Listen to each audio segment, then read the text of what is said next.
जय श्री कृष्ण प्रिय भक्त गणों, जय श्री कृष्ण। राधे राधे। भक्तों, चाहे कुछ भी हो, शादीशुदा स्त्रियों को कुछ खास दिनों पर बाल धोने से बचना चाहिए।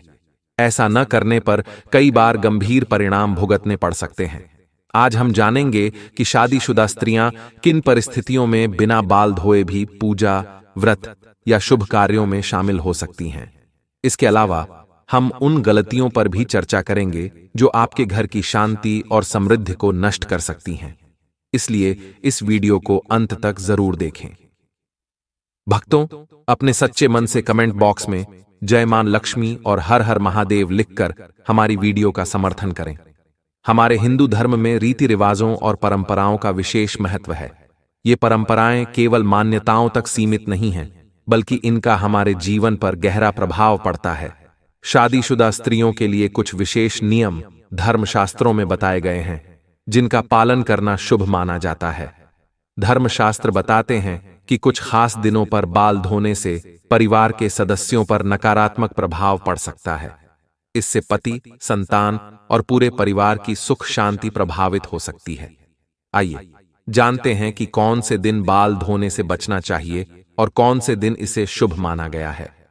भक्तों, अगर आप चाहते हैं कि माता लक्ष्मी का आशीर्वाद आपके परिवार पर सदा बना रहे, तो इस वीडियो को लाइक करें और हमारे चैनल ज्ञानवर्धक टेल्स को सब्सक्राइब करना न भूलें। कमेंट बॉक्स में जय माता लक्ष्मी लिखकर अपना समर्थन जरूर दिखाएं। अब सबसे पहले चर्चा करते हैं बुधवार की। बुधवार को बाल धोने के संदर्भ में विशेष मान्यता है। कहा जाता है कि कुंवारी लड़कियों को इस दिन बाल धोने से बचना चाहिए।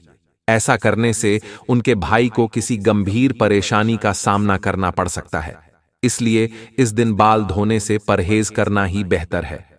अगली बात, भक्तों, बृहस्पतिवार यानी गुरुवार के दिन अगर कोई शादीशुदा महिला अपने बाल धोती है, तो यह माना जाता है कि इससे उनके पति की आयु पर नकारात्मक प्रभाव पड़ता है। इसलिए शादीशुदा स्त्रियों को गुरुवार के दिन बाल धोने से बचना चाहिए। इसके अलावा गुरुवार को नाखून काटने, बाल काटने, घर में पोंछा लगाने और कपड़े धोने से भी परहेज करना चाहिए।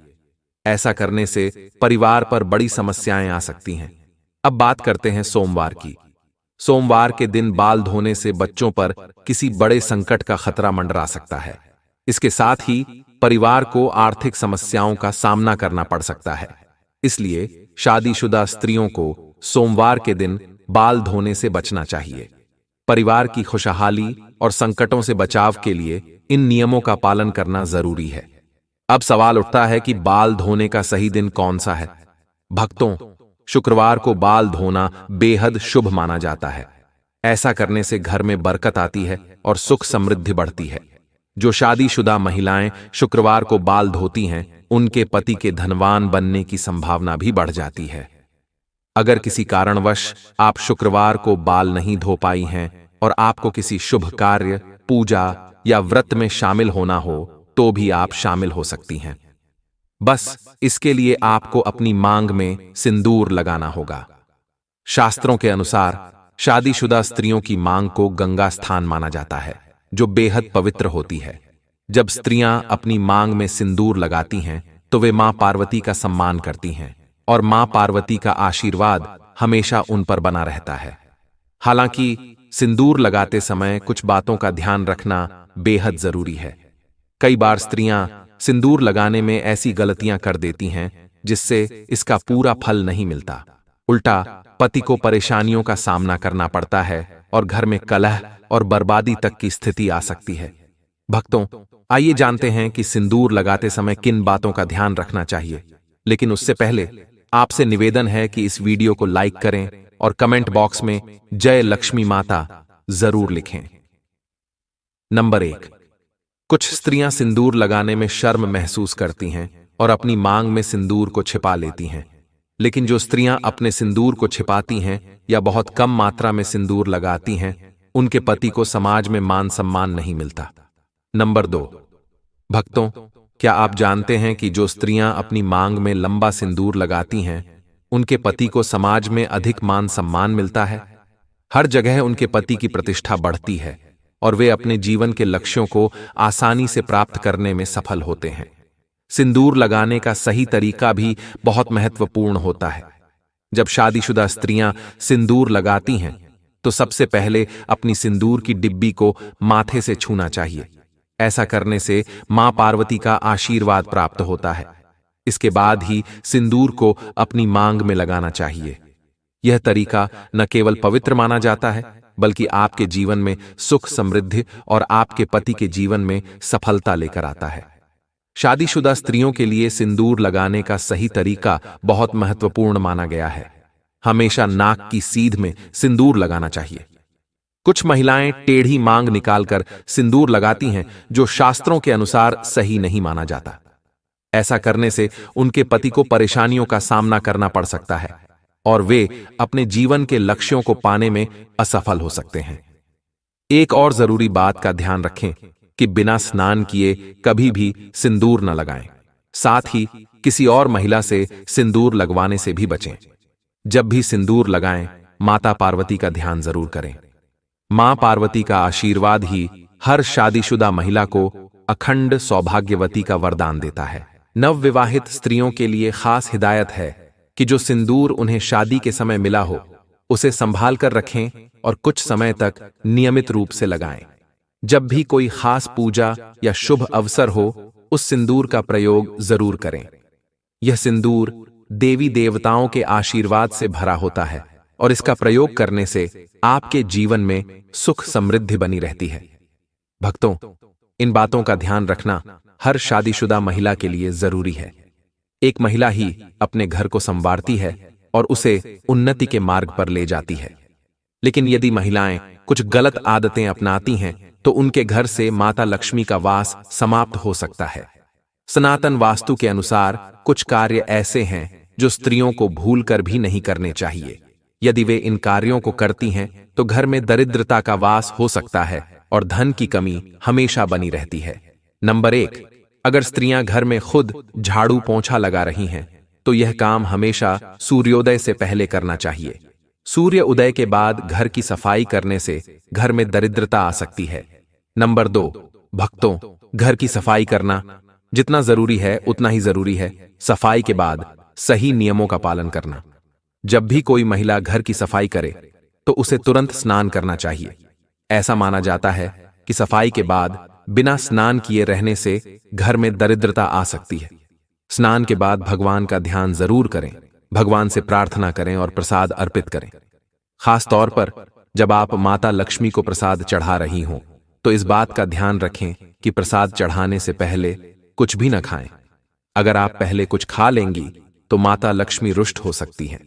नंबर 3, सूर्यास्त के बाद बालों में कंघी करने से बचना चाहिए। ऐसा करने से सनातन वास्तु दोष बढ़ता है। शाम को बालों में कंघी करने से माता लक्ष्मी नाराज हो सकती हैं। नंबर 4, भक्तों, रसोई घर को घर का सबसे पवित्र स्थान माना गया है। इसलिए स्त्रियों को किचन में तभी प्रवेश करना चाहिए जब वे स्नान कर चुकी हों। बिना स्नान किए रसोई में जाना शास्त्रों के अनुसार उचित नहीं माना जाता। रसोई में जो भोजन बनता है वह परिवार के स्वास्थ्य और सुख समृद्धि से जुड़ा होता है, इसलिए इसे पवित्र रखना बहुत जरूरी है। स्नान करके रसोई में जाने से न केवल शारीरिक स्वच्छता बनी रहती है बल्कि यह धार्मिक दृष्टि से भी शुभ माना जाता है। नंबर 5, कहा जाता है कि घर की स्त्रियों को झाड़ू को कभी भी लात नहीं मारनी चाहिए। जिस घर में महिला झाड़ू को पैर से ठोकर मारती है वहां माता लक्ष्मी का वास नहीं होता। अगर कोई स्त्री ऐसा करती है तो उस घर में दरिद्रता छा जाती है और वह घर आर्थिक रूप से संपन्न नहीं हो पाता। इसीलिए ध्यान रखें कि घर की स्त्रियों को यह काम कभी नहीं करना चाहिए। नंबर 6, भक्तों, घर की खुशहाली और सुख शांति का सबसे बड़ा आधार घर की स्त्री होती है। जहां घर की स्त्री हमेशा क्रोधित रहती है और खुश नहीं रहती, वहां माता लक्ष्मी की कृपा नहीं होती। ऐसा घर धीरे धीरे परेशानियों और दरिद्रता का सामना करता है। कहा जाता है कि एक स्त्री का खुश रहना पूरे परिवार की खुशहाली लाता है। उसकी मुस्कान से घर में सकारात्मक ऊर्जा आती है और माता लक्ष्मी ऐसे घर में स्थायी से वास करती हैं। लेकिन यदि स्त्री हर समय नाराज और दुखी रहती है तो इसका असर पूरे घर के माहौल पर पड़ता है। इसलिए स्त्रियों को हमेशा खुश रहने और घर में शांति बनाए रखने की कोशिश करनी चाहिए। परिवार के सदस्यों को भी इस बात का ध्यान रखना चाहिए कि वे घर की स्त्री को खुश रखें, ताकि माता लक्ष्मी का आशीर्वाद पूरे परिवार पर बना रहे। नंबर 7, भक्तों, किसी को भी अपनी सिंदूर दानी कभी दान नहीं देनी चाहिए। शादीशुदा स्त्रियों को अपने सिंदूर या सिंदूर रखने की डिब्बी किसी और को नहीं देनी चाहिए। जब सिंदूर लगाएं तो इसे हमेशा अकेले में लगाएं या सर पर पल्ला डालकर लगाएं, ताकि नजर दोष से बचा जा सके। यदि ऐसा न किया जाए तो इसका असर आपके रिश्ते पर पड़ सकता है। शादीशुदा स्त्रियों को अपने हाथ की चूड़ियां, पैरों की पायल या बिछिया कभी किसी के साथ साझा नहीं करनी चाहिए और न ही किसी को देनी चाहिए। ऐसा करना शास्त्रों के अनुसार अशुभ माना जाता है। यहां तक कि अपनी माथे की बिंदी भी किसी और को नहीं देनी चाहिए। इन चीजों को किसी और को देने से आपके पति पर कष्ट आ सकता है, इसीलिए इस गलती से बचें। नंबर 8, भक्तों, घर की पवित्रता और साफ सफाई का माता लक्ष्मी की कृपा से गहरा संबंध है। खासकर घर की स्त्रियों को इस बात का ध्यान रखना चाहिए कि रात के समय किचन में झूठे बर्तन कभी न रखें। यह आदत घर की सुख समृद्धि पर बुरा प्रभाव डाल सकती है। कई बार महिलाएं तवा, कढ़ाई या अन्य झूठे बर्तन किचन में छोड़कर सोने चली जाती हैं, जो शास्त्रों के अनुसार उचित नहीं है। झूठे बर्तन घर में नकारात्मक ऊर्जा लाते हैं और माता लक्ष्मी ऐसे घर में प्रवेश नहीं करती। इसके बजाय रात को सोने से पहले किचन को साफ करना और बर्तन धोकर रखना बेहद जरूरी है। ऐसा करने से घर में सकारात्मक ऊर्जा बनी रहती है और माता लक्ष्मी की कृपा हमेशा बनी रहती है। इसलिए भक्तों, इस छोटी सी आदत को बदलें और अपने घर में खुशहाली और समृद्धि लाने का प्रयास करें। याद रखें, साफ सफाई से ही माता लक्ष्मी प्रसन्न होती हैं और उनका आशीर्वाद घर को धन धान्य से भर देता है। दोस्तों, ये सारी जानकारी आपकी रुचि और लाभ को ध्यान में रखकर दी गई है। ज्योतिष और धर्म के उपायों को अपनी आस्था और विश्वास के अनुसार अपनाएं। हमारा उद्देश्य केवल आपको बेहतर जानकारी देना है। तो दोस्तों, आज की हमारी वीडियो आपको कैसी लगी, हमें कमेंट करके जरूर बताएं। अगर आपको हमारी वीडियो अच्छी लगी तो कमेंट बॉक्स में जय मां लक्ष्मी जरूर लिखें और आपके अपने चैनल ज्ञानवर्धक टेल्स को सब्सक्राइब करना न भूलें। दोस्तों, मिलते हैं अगली वीडियो में नई जानकारी के साथ। तब तक के लिए जय श्री राम, राधे राधे।